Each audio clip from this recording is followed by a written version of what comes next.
সুপ্রিয় দর্শক, স্বাগত জানাচ্ছি বৈশাখী টেলিভিশনের অনুসন্ধানমূলক অনুষ্ঠান ক্রাইম অ্যান্ড ফলো আপে। আপনাদের সাথে আছি আমি জে জুবায়ের। দর্শক, রাষ্ট্র মানে জনগণ, আর জনগণের সম্পদ মানে সরকারি জমি, বনভূমি বা জলাশয়, যা ভবিষ্যৎ প্রজন্মের আমানত।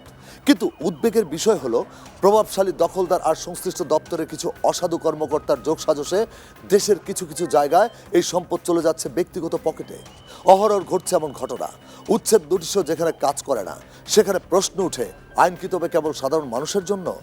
আজ আমরা অনুসন্ধান করেছি গাজীপুরের কালিয়াকৈরের এক ভয়াবহ বাস্তবতা, যেখানে সরকারি খাস জমি আর বনভূমি গিলে খাচ্ছে এক অদৃশ্য শক্তি।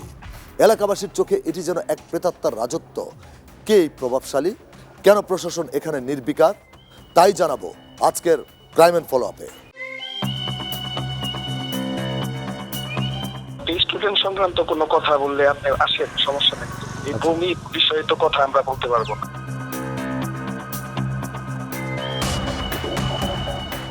ওরা অনেক প্রভাবশালী।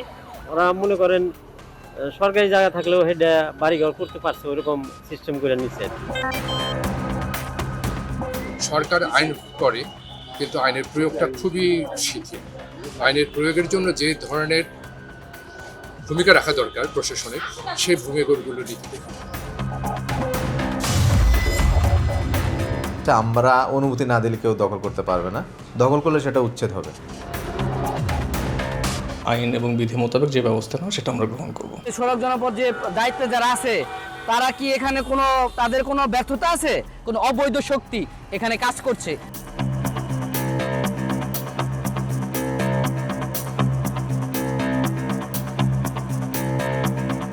গাজীপুর জেলার কালিয়াকৈর উপজেলার লতিফপুর মৌজা সরকারি নথিতে এই এলাকার নির্দিষ্ট কিছু জমি চিহ্নিত আছে খাস জমি হিসেবে। এই জমি কোনো ব্যক্তি বা প্রতিষ্ঠানের নয়, এই জমির মালিক রাষ্ট্র।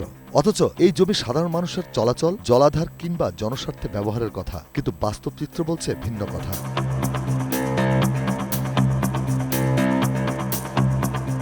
টিম ক্রাইম অ্যান্ড ফলো আপের অনুসন্ধানে দেখা যায়, এই খাস জমির কিছু অংশ ভরাট করে গড়ে উঠেছে স্থাপনা, আর এই স্থাপনার নাম Afazuddin Memorial school and college. শুধু তাই নয়, সরকারি রাস্তার জমি দখল করে নির্মাণ করা হয়েছে বিশ্রামাগার ও অবকাঠামো, যার ফলে স্থানীয় মানুষের চলাচলের পথ সংকুচিত হয়ে পড়েছে, জানিয়েছেন কেউ কেউ। ওখানে একটা খাল ছিল, আমরা ছোট সময় দেখছি, আমরা তো এই এলাকায় বাড়ি, ওই দিক দিয়া নৌকা দিয়া মানে নদীতে এসে ওই কালিয়াকৈর বাজারে যাইতাম। আচ্ছা আচ্ছা। কিন্তু এই দিক দিয়ে কোনো বাড়িঘর ছিল না। আচ্ছা আচ্ছা। একটা খাল ছিল, অনেক কিছু জায়গায় খাস আছে। খাল এগুলো এমনি ভরে গেছে, তারপর মানুষ দখল করে নিছে, মাটি ভরাট করে ওরাই বলছে। প্রশাসন কিছু বলে না? প্রশাসন কি বলবো? বাংলাদেশে কোনো প্রশাসন আছে?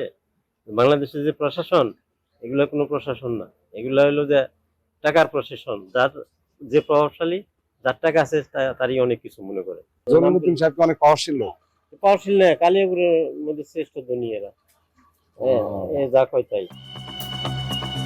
উপজেলা ভূমি অফিসের জারি করা নোটিশে স্পষ্টভাবে উল্লেখ আছে, প্রায় 32.5% সরকারি রাস্তার জমি দখল করে নির্মাণ করা হয়েছে এই স্থাপনাটি।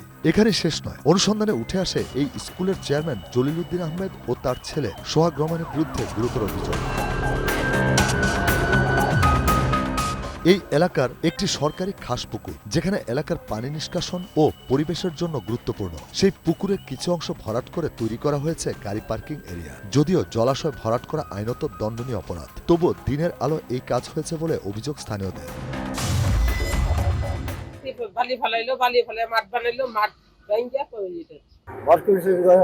মালিক আছে জলিল সাহেব, মানে পুকুর ভরাট করছে জলিল সাহেব।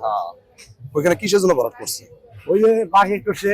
সাধারণ মানুষের কোনো ঘরবাড়ি যদি সরকারি জায়গায় নির্মাণ করা হয়, তাহলে প্রশাসনের 1 মিনিটও সময় লাগে না ভাঙতে। অথচ এখানে পরিস্থিতি ভিন্ন। শিক্ষা প্রতিষ্ঠানের নাম ব্যবহার করে সরকারি জমি দখলের অভিযোগ উঠলেও কার্যকর ব্যবস্থা চোখে পড়ে না বলে জানান কেউ কেউ।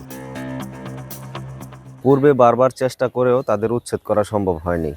তবে কি স্কুল হলেই সরকারি খাস জমি অনুমতিবিহীন ইচ্ছে মতো দখল করা যায়? এমন প্রশ্নের জবাবে স্থানীয় উপজেলা নির্বাহী কর্মকর্তার কাছে যায় টিম ক্রাইম অ্যান্ড ফলো। এই জিনিসটা আমরা আপনাদের মাধ্যমে অবগত হলাম, এবং পূর্বে আপনারা যেটা দেখিয়েছেন, আমরা ইতিমধ্যেই আমরা এসিডেন্টের সাথে কথা বলেছি আপনাদের মাঝখানে। তারা উচ্ছেদ নোটিশ সৃজন করে জেলায় পাঠাবে। ওটা কিসের ভিত্তিতে ওনাদের আগের নোটিশটা করেছিল সেটা আমার কাছে পরিষ্কার নয়, কারণ এভাবে দিতে পারে না। কেউ যদি খাস জমি দখল করে থাকে, তাকে আমার নোটিশ দেওয়া কোনো এখতিয়ার নেই। তাকে হচ্ছে আমরা হচ্ছে যদি আমাদের খাস জমি দখল করে থাকে তাহলে আমরা হচ্ছে উচ্ছেদ নোটিশ সৃজনের জন্য আমরা নায়েব, আমাদের তহসিলদার, ইউনিয়ন ভূমি সহকারী কর্মকর্তারা তারা হচ্ছে উচ্ছেদ নোটিশ সৃজন করে আমাদের মাধ্যমে হচ্ছে জেলায় প্রেরণ করবে। তো আপনাদের মাধ্যমে যেহেতু আমরা অবগত হলাম, তো আমরা এটা তদন্তের জন্য ব্যবস্থা নিচ্ছি এবং আমি ইতিমধ্যে এসিডেন্টকে নির্দেশনা দিয়েছি। আমরা অতি শীঘ্রই একটা ব্যবস্থা গ্রহণ করতে পারবো। এ ব্যাপারে বিস্তারিত জানতে team crime and follow up যায় স্থানীয় ভূমি অফিসে। কালিয়াকৈর উপজেলা সহকারী ভূমি কর্মকর্তা টিম ক্রাইম অ্যান্ড ফলো আপকে জানান বিষয়টি তিনি অবহিত হয়েছেন, তদন্ত সাপেক্ষে ব্যবস্থা গ্রহণ করবেন। আমি অলরেডি আমার যে ইউনিয়ন ভূমি উপসহকারী কর্মকর্তা, ভূমি সহকারী কর্মকর্তা তাদের কাছ থেকে রিপোর্ট চেয়েছি এবং এই রিপোর্ট প্রাপ্তি সাপেক্ষে আমরা আইনানুগ যে ব্যবস্থা ঊর্ধ্বতন কর্তৃপক্ষের সাথে কথা বলে আইন এবং বিধি মোতাবেক যে ব্যবস্থা নেওয়া সেটা আমরা গ্রহণ করব।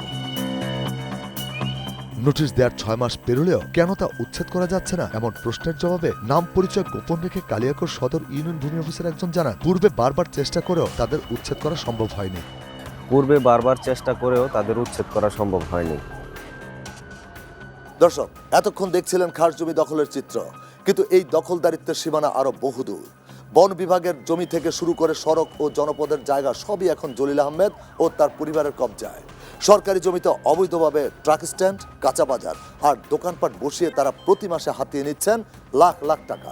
সবচেয়ে অবাক করা বিষয় হলো নিজের ব্যবসা প্রতিষ্ঠানে যাতায়াতের সুবিধার্থে বন বিভাগের গাছ কেটে তৈরি করেছেন ব্যক্তিগত রাস্তা। দাপট আর অবৈধ অর্থের জোরে রাষ্ট্রীয় সম্পদকে যারা নিজেদের পৈতৃক সম্পত্তি বানিয়ে নিয়েছেন, এবার তা দেখাবো আপনাদের। গাজীপুরের কালিয়াকৈর ধামরাই নবীনগর সড়ক, এটি একটি গুরুত্বপূর্ণ সংযোগস্থল। প্রতিদিন হাজারো মানুষ যাতায়াত করে এই রাস্তা দিয়ে।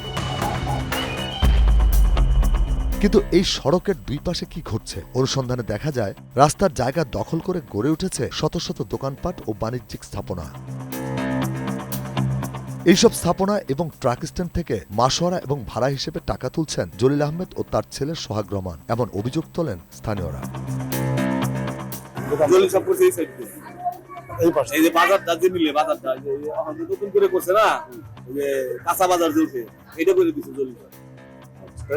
রাস্তার সাইডে করে দিছে, মনে করেন মানে হয়তো কেউ কিছু করে না, হ্যাঁ আটকিয়ে রাখা দিছে।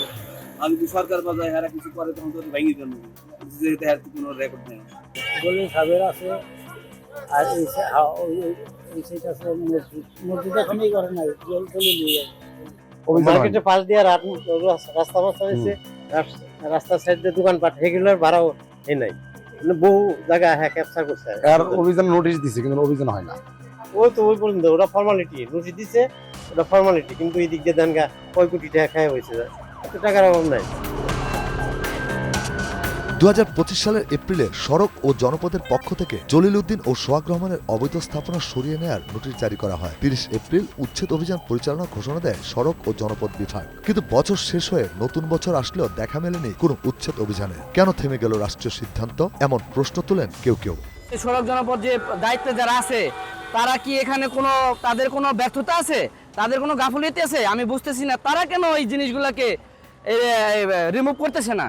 তাদের অবশ্যই তাহলে এখানে বেনিফিট আছে, সরকার এটাকে স্থগিত করে তাহলে আরেকটা প্রজ্ঞাপন দেওয়া উচিত ছিল, সেটা কিন্তু তারা দেয় নাই। এতে আমরা বুঝতে পারছি সরকারের দুর্বলতা রয়েছে, না হলে কোনো অবৈধ শক্তি এখানে কাজ করছে, যারা এই যে অবৈধ স্থাপনা রয়েছে তাদের পক্ষে। আশেপাশে কত দোকানপাট আছে অবৈধভাবে, কিন্তু পার্টি অফিসটা কিন্তু আমাকে ভেঙে গেছে, অবৈধ দোকানপাট আছে। তাছাড়া ওগুলো না ভেঙে আমাদের বিএনপির অফিসের প্রতি তাদের খুবই আক্রোশ ছিল, এই জন্য আমাদের বিএনপি অফিস ভেঙে ফেলাইছে। অবশ্য আওয়ামী লীগের অনেক কিছু আছে, মানে অবৈধ স্থাপনা, ওগুলা ভাঙে নাই, কিন্তু এই অফিসটা ওনারা ভেঙে দিছে। এই রাস্তার দুই পাশে থাকা দোকান থেকে প্রতি মাসে লক্ষ লক্ষ টাকা আদায় করা হয়। কেউ কেউ একে মাসোয়ারা বলছেন, কেউ বলছেন লাইন খরচ। দোকান বসাতে হলে নিয়ম মানতে হয় না, টাকা দিতে হয়। এটা ভাড়া দেয় সপ্তাহে 1000, এগুলো 2000 টাকা ভাড়া মাসে। হ্যাঁ হ্যাঁ, এটা মালিক কি? মালিক হলো জলিল সাহেব। সিকিউরিটি ওইটা মোটামুটি আপাতত দিই নেই বাদান, যেটা এটা মালিক কি? এটা মালিক হইলো যে হাসার সাহেব। আমি দোকান করতেছি 7-8 বছর ধরে। 7-8 বছর, 3500 টাকা ভাড়া। এখন 4000 সিকিউরিটি তো লাগছে। সিকিউরিটি আছে কত? 1 লক্ষ টাকা। এতে গেল জলিল উদ্দিন ও তার ছেলে সোহাগ রহমান বাবা ছেলের বিরুদ্ধে সড়ক বিভাগের জমি দখলের অভিযোগ। তার সাথে অভিযোগ রয়েছে বনভূমি দখল ও গাছ কেটে বন উজাড় করা।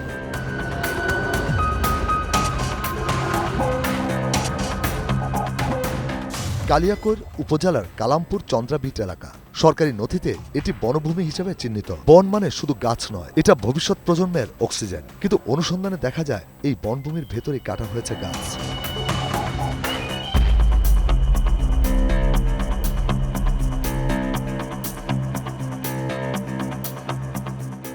বনের ভেতর দিয়ে নির্মাণ করা হয়েছে রাস্তা। অভিযোগ রয়েছে এই রাস্তা কোনো সরকারি প্রকল্প নয়, বরং ব্যক্তিগত প্রয়োজনে তৈরি। শুধু তাই নয়, বনভূমির কিছু অংশ দখল করে গড়ে তোলা হয়েছে রাইস মিল, আর তার নির্মাণ করেছেন জলিল উদ্দিন ও তার ছেলে সোহাগ রহমান। এমন অভিযোগও তোলেন স্থানীয়রা। আর এই রাস্তাটা তো পুরোটাই বনের। হ্যাঁ, এই রাস্তাটা বনের মধ্যে আছে, যে বাগানের মধ্যে। বন আইনে স্পষ্ট বলা আছে, অনুমতি ছাড়া গাছ কাটা অপরাধ, বনভূমিতে স্থাপনা নির্মাণ বেআইনি। কিন্তু এখানে সেই আইন প্রয়োগের কোনো দৃশ্য দেখা যাচ্ছে না বলেও জানান কেউ কেউ। এরপর থেকে ক্রমান্বয়ে বনভূমির সংখ্যা কমেই যাচ্ছে। বনভূমি উজাড় হতে হতে এখন 2020 সনে একটা জরিপের থেকে দেখা গেছে যে বনভূমি ছিল প্রায় 40,000 হেক্টর, আর 2023 সনে সাম্প্রতিক সময়ে একটা গবেষণায় দেখা গেছে সেই বনভূমির পরিমাণ এখন 16,000 হেক্টর। তো আপনি বুঝতে পারছেন বনভূমির সংখ্যা কিভাবে কমছে। এভাবে উজাড় হতে থাকলে দেশের পরিস্থিতি খুবই খারাপ হবে, আমাদের পরিবেশের জন্য সেটা অশনি সংকেত বয়ে আনবে। এ বিষয়ে গাজীপুর জেলার চন্দ্রা রেঞ্জ কর্মকর্তা শহীদুল হাসান শাকিলের কাছে জানতে তার কর্মস্থলে যায় team crime and follow up, কিন্তু তার সাক্ষাৎ পাওয়া যায়নি।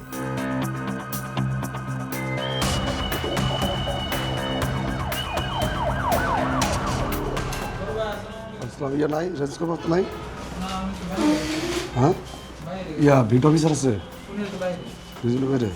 দর্শক, এবার আপনাদের নজর ফেরাতে চাই ভূমিদস্যুতার এক ভয়ঙ্কর অধ্যায়ের দিকে। বছরের পর বছর ধরে এক প্রকার প্রকাশ্য দিবালোকে গিলে খাওয়া হচ্ছে সরকারি সম্পত্তি। প্রশাসনিক উদাসীনতাকে পুঁজি করে কিভাবে কোটি কোটি টাকা হাতিয়ে নেওয়া হচ্ছে, চলুন দেখা যাক। খাস জমির উপর দীর্ঘদিন জনগণের চলার যে রাস্তা, সেই রাস্তা দখল করে স্কুল নির্মাণ, বেশ কিছু খাস জমি দখল করে মার্কেট নির্মাণ এবং পুকুরের আংশিক ভরাট করে গাড়ি পার্কিং এরিয়া, সড়ক ও জনপদের জায়গা দখল করে ট্রাক স্ট্যান্ড, কাঁচা বাজার, টিনের ঘর সহ পাকা স্থাপনা নির্মাণ করে বাণিজ্য করা।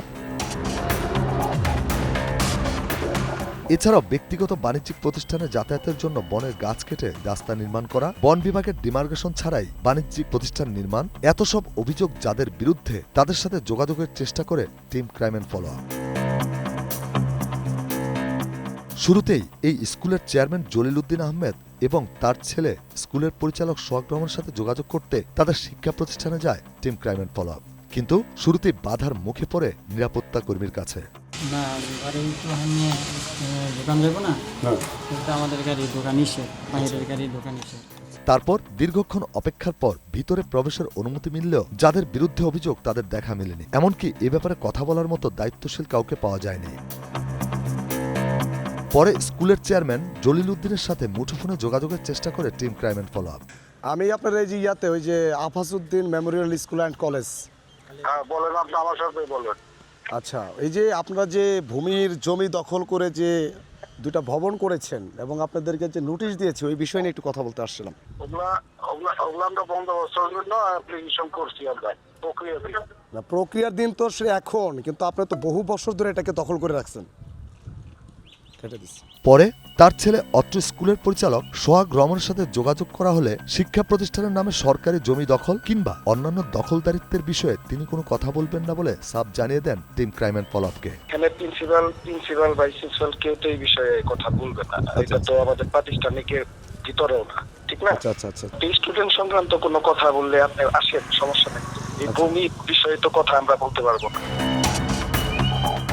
তাদের বিরুদ্ধে অভিযোগ, বিগত দিনে জলিল উদ্দিন ও তার ছেলে সোহাগ রহমান গণঅভ্যুত্থানের বিদায়ী আওয়ামী লীগ সরকারের আমলে ক্ষমতাবান নেতাদের ছত্রছায়ায় এসব দখলদারিত্ব চালিয়ে যেতেন, যা আজও অব্যাহত আছে বলে জানান কেউ কেউ। হ্যাঁ, ওরাও তো মানে জায়গা জমির মধ্যে ভেজাল আছে। ওরা অনেক প্রভাবশালী। ওরা মনে করেন সরকারি জায়গা থাকলেও সেটা বাড়িঘর করতে পারছে, ওইরকম সিস্টেম করে নিচ্ছে আর কি। এসব দখলদারিত্বের ব্যাপারে স্থানীয় প্রশাসন কি ভাবছেন, এমন প্রশ্নের জবাবে কালিয়াকৈর উপজেলার নির্বাহী কর্মকর্তা জানান তদন্ত করে তার বিরুদ্ধে ব্যবস্থা নেওয়া হবে। আমরা অনুমতি না দিলে কেউ দখল করতে পারবে না, দখল করলে সেটা উচ্ছেদ হবে।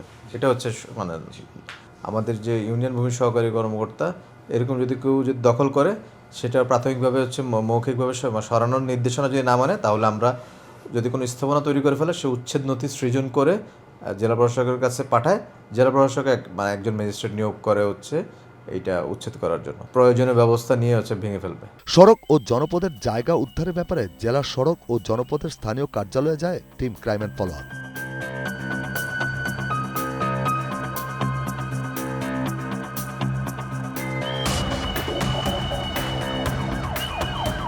কিন্তু দায়িত্বপ্রাপ্ত কাউকে পাওয়া যায়নি, এমনকি মুঠোফোনে যোগাযোগ করেও জেলার দায়িত্বপ্রাপ্ত কর্মকর্তাকে পাওয়া যায়। পরে এসব ব্যাপারে জানতে যাই জেলা প্রশাসকের কাছে। প্রতিবেদন প্রচার হওয়ার আগে বারবার যোগাযোগ করেও তার সাথে যোগাযোগ করা যায়নি।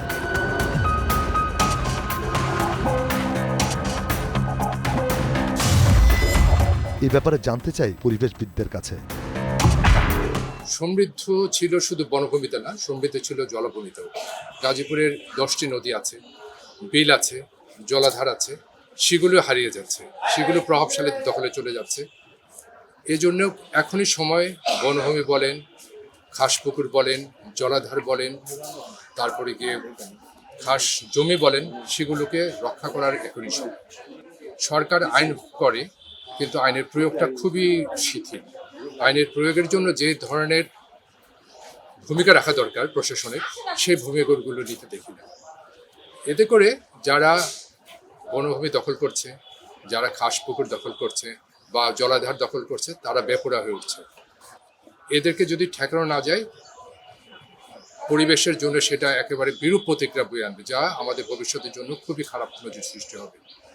তো আমাদের কথা হলো যে সরকার আইন প্রয়োগ করেন, আইন করেন ঠিকই, কিন্তু আইনের প্রয়োগটা যেন যথারীতি, আইনের প্রয়োগটা যেন খুবই প্রয়োগ করার মতো করে জোরালোভাবে প্রয়োগ করে, যাতে করে এটা আইনটাকে কার্যকর করা যায়। আশেপাশে বনভূমির পাশে যারা নাগরিকরা আছে, তাদেরও বন রক্ষার ভূমিকা রাখতে হবে, জলাধারের জন্য ভূমিকা রাখতে হবে। আশা করি এই সবাই সম্মিলিতভাবে যদি উদ্যোগ নেওয়া হয়, বনভূমি বলেন, খাস পুকুর বলেন, খাস জমি বলেন, জলাধার বলেন, সবকিছু রক্ষা করা সম্ভব হবে। দর্শক, যে তথ্য প্রমাণ আর বাস্তব চিত্র আপনারা দেখলেন, তা কোনোভাবে উপেক্ষা করার সুযোগ নেই। গাজীপুর জেলার তথা কালিয়াকৈরের সাধারণ মানুষের মতো আমাদেরও দাবি আইনের সমান প্রয়োগ।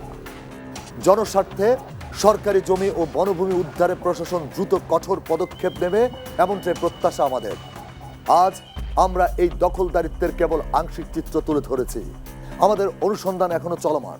আগামীতেও আরও চাঞ্চল্যকর তথ্য নিয়ে আবারও হাজির হব আপনাদের সামনে।